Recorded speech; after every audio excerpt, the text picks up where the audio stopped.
Hi everyone, welcome to episode 15 of Franklin Fiber, my knitting, spinning, and fiber-related, generally, podcast. I'm Julie, also known as Lovey Lamb, on Ravelry and on Instagram. It's Loveeelamb. Welcome back if you've been here before, and if you've never watched, then hi. I'm sitting outside. This is on the front porch of my house. The traffic's a little louder out here, so I've got my headphones. Hopefully it won't be a problem. Fingers crossed. It's also a little breezy, but it's so nice out. I realize that you guys are getting like a whole tour of my house through this podcast. So I've recorded in my bedroom, on the back porch. Last week when I was sick, it was in the living room because I was freezing outside even though it was 80 degrees.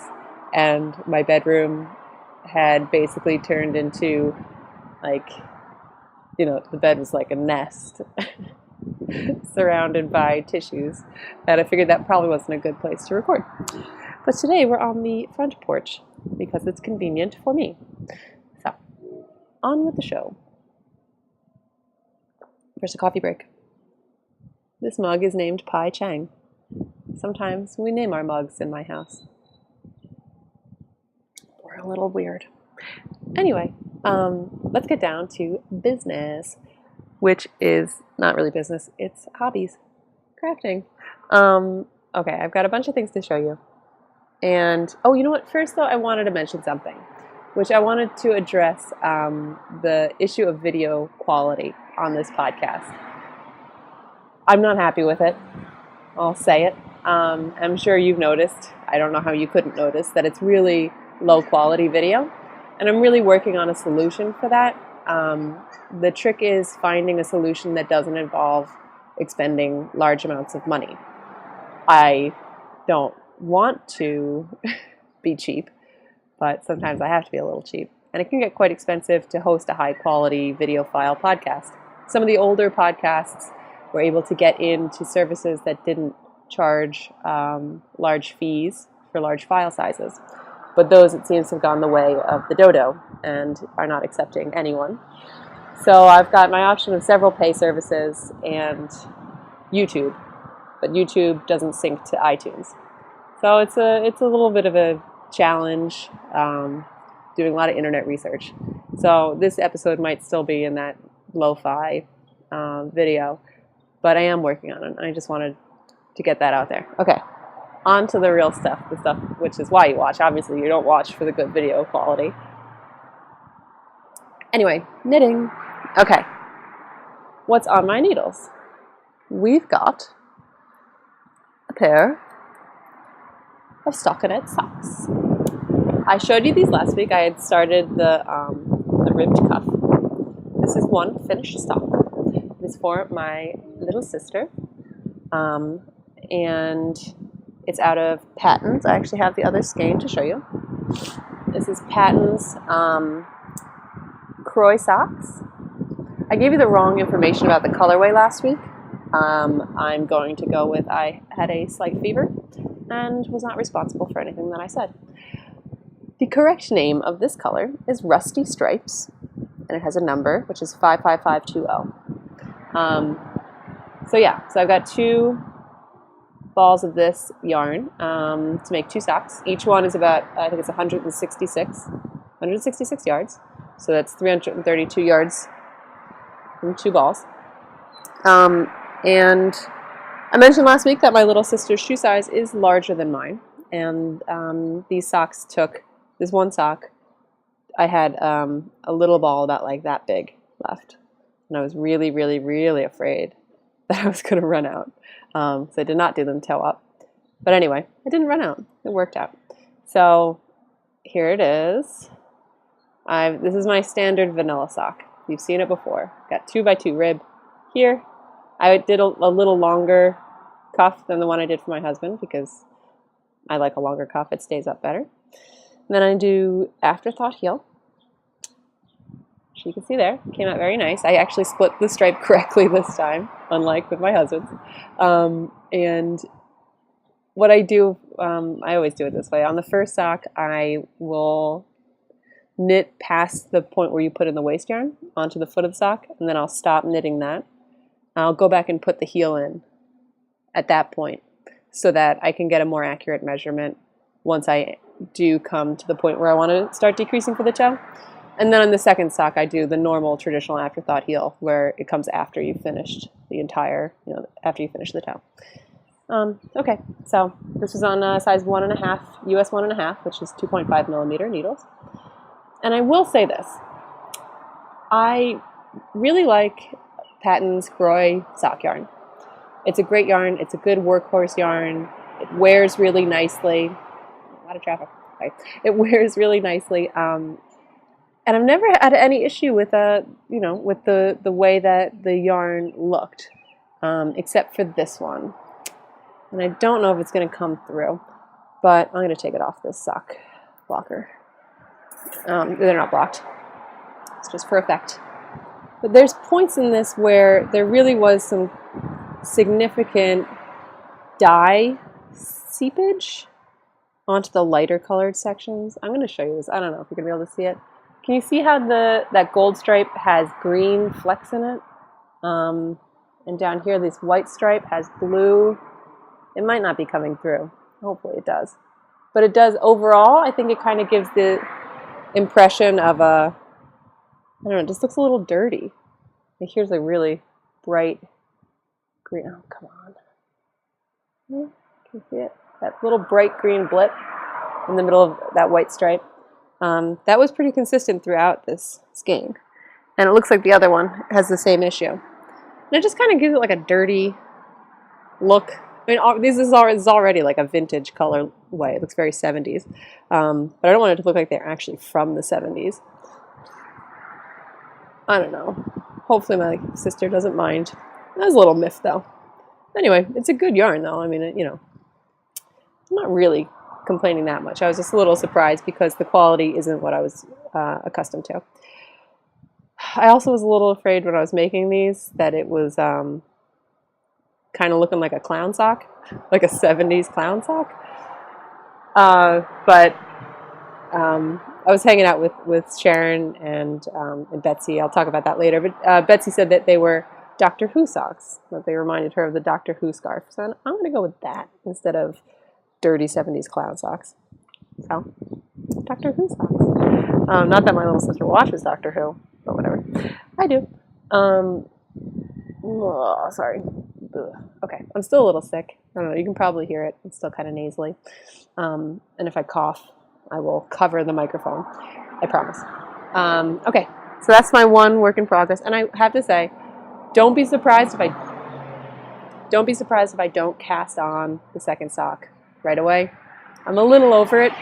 Honestly, I'm a little over stockinette. And that is like a big thing for me to say. I am the queen of stockinette projects. I like the way it looks. It's really simple. I'm not really all that into very intricate designs. And I couldn't just sit there and mindlessly knit stockinette all day, usually.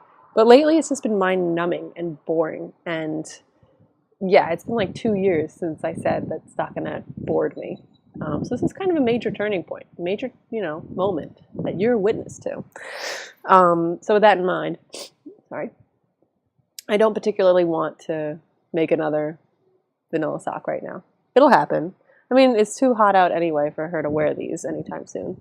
Her birthday's in September, so I got time. Not that they were a birthday present, but they could be. So anyway, if that doesn't happen right away, that's why. And I cast on something else. Even I've got so much stuff on the needles already. You've seen it, and you haven't seen it finished, and they all just sort of mysteriously disappear. Actually, for these socks, I took the 1.5 needles out of those Death Flake mittens. I put those on waste yarn, which is usually the kiss of death for a project for me. But I really do want to get back to those and finish those, so maybe that's what I'll pick up next. Those are the Colorwork Skull mittens, and I really like them. So maybe that will happen. But anyway, I cast on something new. And it's stockinette, but it won't be forever. I know. I was so bored stockinette. I was like, I want to do a lacy shawl. And so I picked one out and I cast it on. I realized it's like, half of it is obviously stockinette. But you know, we'll get to the lacy part. So anyway, this is the Eye Blink shawl. It's a free pattern by Heidi Alander. And it's on size 7s. Truck going by now. I am sorry, guys. Okay, if it gets bad, I'm gonna have to edit sections of this out. So anyway, US 7, size 4.5 needles. And this is out of that, I don't know if you remember a few weeks ago, I dyed up some, just a couple of skeins of Knit Picks. They're Bear Stroll Yarn. And one of them was I wanted to do sort of a nice rich black. So that's what this is. Here it is in the skein. And I really love how the tonal quality of it, the shaded quality. In the skein, I was a little nervous that it was too, that the contrast was too great, but having it balled up, I really, really like it.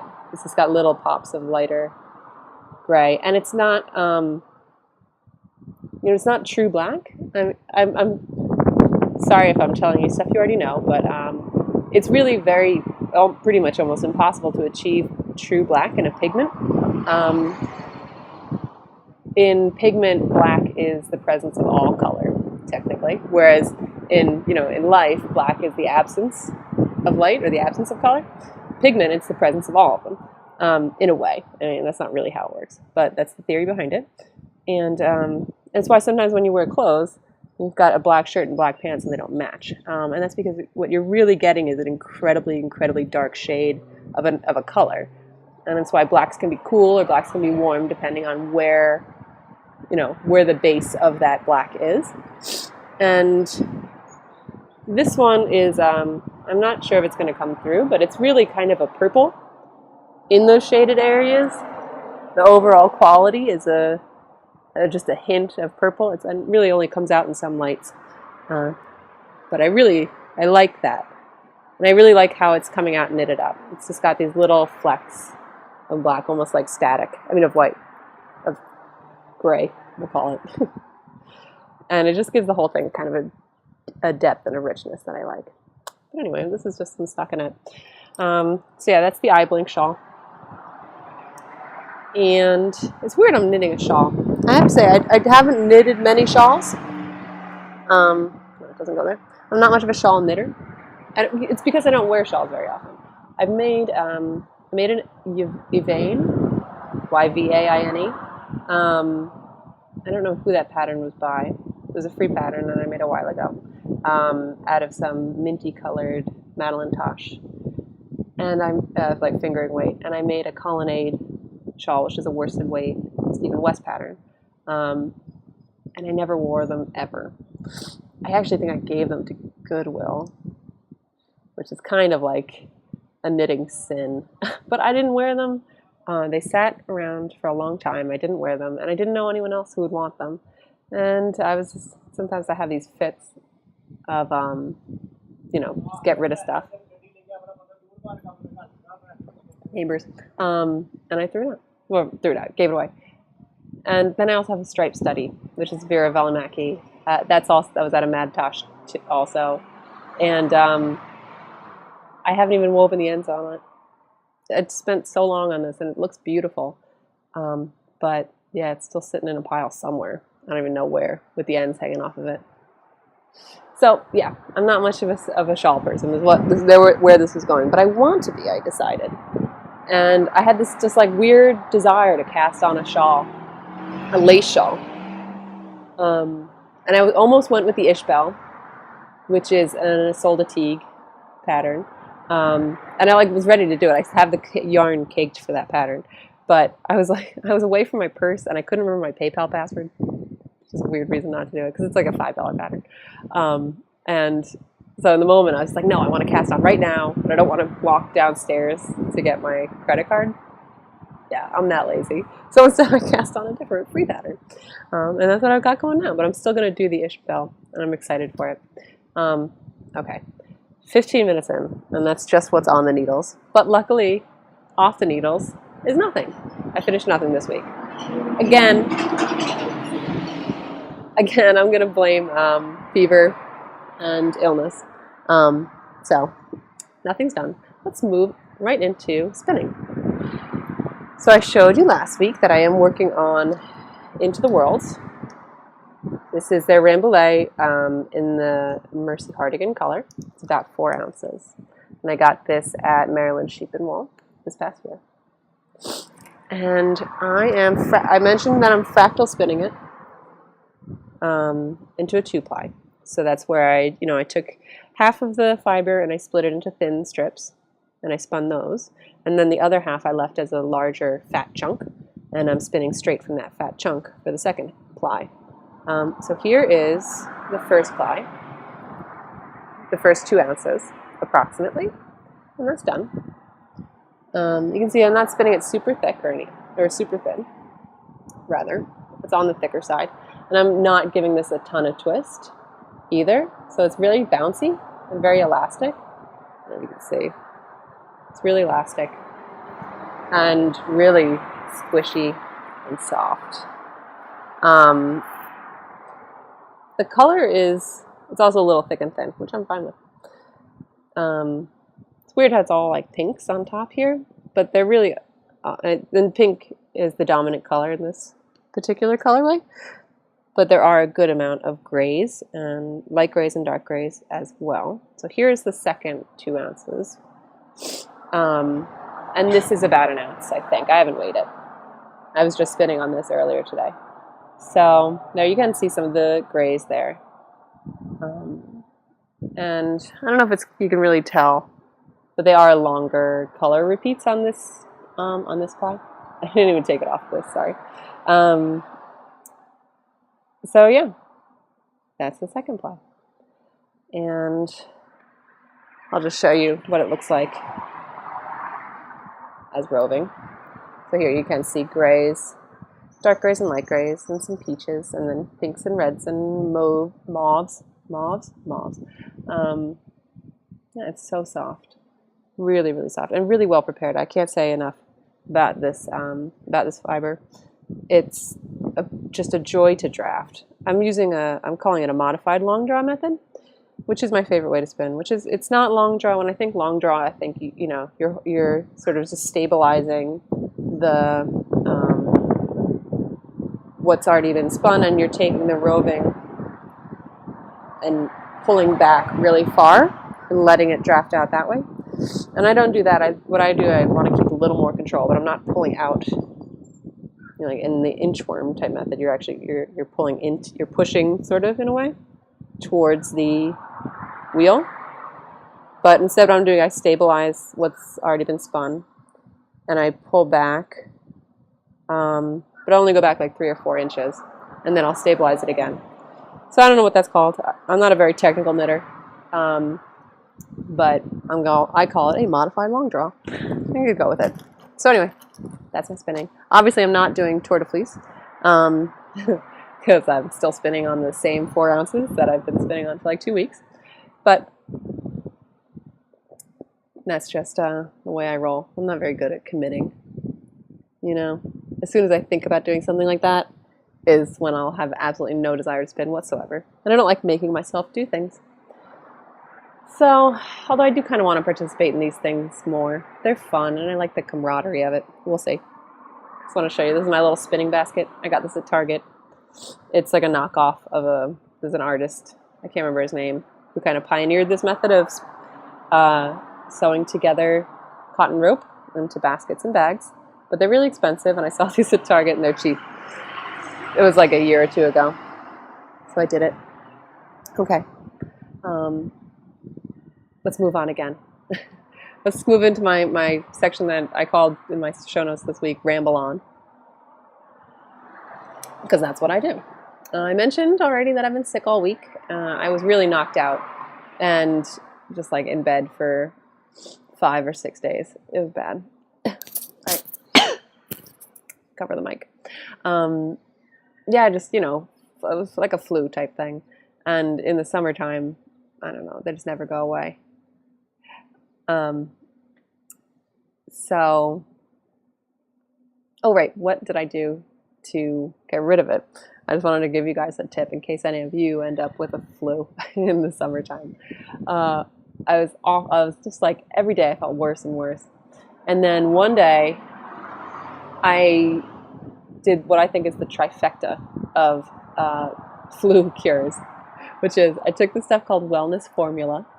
It was from my local health food store. It's like a supplement, and I can't remember the brand, and I looked for it today and I couldn't find the bottle. I was going to show it to you.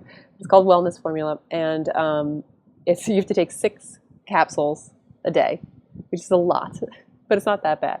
But in it is just like every immune boosting herb known to man. It's just like all put together into one pill, and that I think really helped to sort of jumpstart my immune system. Also, eating real chicken soup, like not from a can. I got our local butcher makes awesome chicken noodle soup. It's like that real, big pieces of chicken. Evidently, chicken fat, which it comes through in the broth, is really good for your immune system. There was some study that found that. I believe it. So I had that, and then finally, I think this is the real secret: is my sister and I stayed up late, not late, like till 11. It was late for me at the time.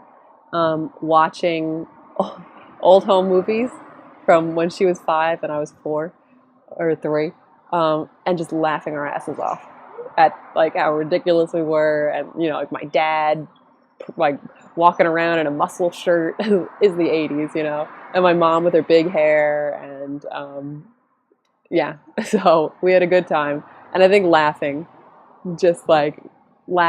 like a mad woman actually did a lot too. So that's my prescription, if anyone cares.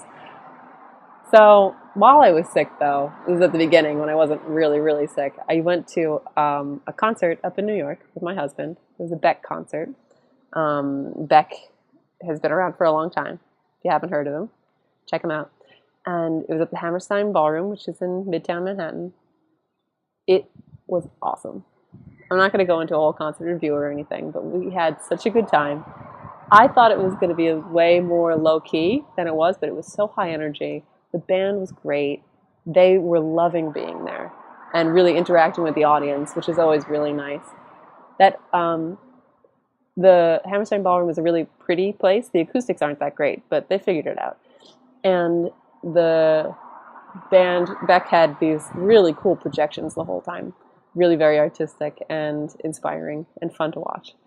So, and I was drinking hot toddies, or one hot toddy while at the concert. So, it didn't help though, obviously. But that was a great time, and I'm glad I got to go. And also, July 4th was this week, and I was sick for that too. But happy 4th of July, belated 4th of July for any Americans who are watching. Down the shore, we always have barbecues and fireworks on the beach. Like I said, I was sick, but I went anyway. I had friends who were down from New York. Actually, the friends who let us house sit from that apartment that I podcasted from came down, and they were in Asbury Park, which is a town near here. We actually put them up in a hotel as a little thank you for letting us use their apartment. So they were in Asbury. We went up there and hung out with them. There was a hurricane in the morning, Hurricane Andrew, first of the year. It wasn't that big a deal here, but it did, it rained and there were winds all day. So a lot of the towns canceled their fireworks, which is sad. It also stirred up some amazing, really scary waves. And a lot of surfers were going out. But it looked pretty dangerous. I would have done it. Anyway, the fireworks on the beach was like a highlight of 4th of July for me. When I was a kid, we would always go to fireworks on the beach. And it's great. You set up your blanket, and, you're right next to the ocean, and you have these great fireworks that are right overhead. But a lot of towns canceled them, except I found out one town, Long Branch. So I managed to convince everyone to get in the car, and we drove up, went to Long Branch, and it was so lovely. And Eric and Kumi, our friends, had never seen the fireworks on the beach, so we did that, and we got hot dogs at Windmill, which are the best hot dogs at the Jersey Shore. And the building looks like a giant windmill, so that's fun too. So that was my 4th of July, and I hope you had a better time, or just a more eventful time than I had, but it was still a great time. And we also watched World Cup with them while they were down. I definitely have World Cup fever, so does my husband. And I'm rooting for Brazil. go Brazil. Mostly because my sister and her partner are, they live in Brazil and want Brazil to win. According to Alex, her partner, he said that if Brazil doesn't win, there's going to be a revolution in Brazil that will stabilize the entire global economy or destabilize the whole global economy. So we should all be rooting for Brazil. And I accept that logic. But so we got to watch them play Colombia. It was an exciting nail-biter game. But poor Neymar. I mean, I'm not an athletic person. I don't do sports. I never have. But for some reason, I'm really into this. And Neymar is Brazil's star player, and he got really seriously injured in the game. Broken vertebra. It looked horrible. And he's out for the entire World Cup. I feel so bad for him. I mean, that's just got to be such a disappointment, not to mention all the pain and the long recovery. But all of Brazil is now just biting their nails because their best player is sidelined. Well, we'll see. It's going to be an exciting couple of weeks, or week. See how this all ends up. But yeah, World Cup fever, definitely got it. What else? What else happened? Sorry, I'm trying to go fast because I don't want this to be a huge file if I'm going to try to get the good quality up. I had coffee with Sharon, who's Seashore Sharon, and Betsy, who's Busy Bee. I had never met her before, and she's lovely. Excuse me. They both are local to my area, so we all met for coffee. And we went to Turnstile, which is a place in Belmar, New Jersey, which is a great atmosphere, and they let you sit as long as you want. And we just sat there and knit for, it turned out I think it was like 2 hours or something that we were there, and it didn't feel like it at all. Excuse me. What was I going to say? I don't know. It's just really nice to have people in the area who are cool people, who are knitters, who like to hang out and do that together. And she was going to teach me how to do 2 at a time socks, which means I might avoid my second sock syndrome next time. And I'm looking forward to learning about that. I've just never tried it before. I always thought it made sense. And we were talking about all the different crafts that we didn't do yet, like weaving or spinning, and why. And the consensus with Sharon and Betsy was like, I don't need another craft. And I understand that totally. But I always want to learn a new craft. It's like I'm addicted to new crafts, not to actually getting to a point of proficiency with those crafts. I just love, there's the part of learning something new, and that's great, and I do love that. But then there's the part where you get to acquire all the supplies for your new craft, and I love that part. I have got no room for anything, but I still spend time looking at basket making kits and seeing what I would need to make candles. And I'm expecting actually today a big dye order. That's not a new craft, but it's a craft that I really like. Getting some different undyed yarn and some dyeing supplies to kind of just make that a little bit more, just be more professional about it. I have just been using a kit of just basic colors, but I want to try to start using the more advanced colors where you kind of have to add some more, some other chemicals and mordants and stabilizers and stuff. Anyway, something that I think is cool, but it involves buying more stuff. So I did that. I also went shopping. Speaking of buying more stuff, I went on a crazy shopping spree yesterday. I don't shop a lot. I really don't. The acquisition section of my show is usually pretty scant. When I do, what happens is when I fall down hard. So yesterday, where did I go? I went to AC Moore because I needed to get more of that color wool that I had made the hat out of last week that I'm going to unknit and reknit into a different hat. Now I have it in a ball so I can show you. I got 3 skeins of this, which was all they had left. This color is called Creek, I think, 90244. And this is that 100% wool bulky weight single ply that really, it looks a lot nicer than, this was $3.50 at AC Moore. And I would expect to pay a lot more for this than I did. And I really like the way it looks. It's very fun. It's only 90 yards.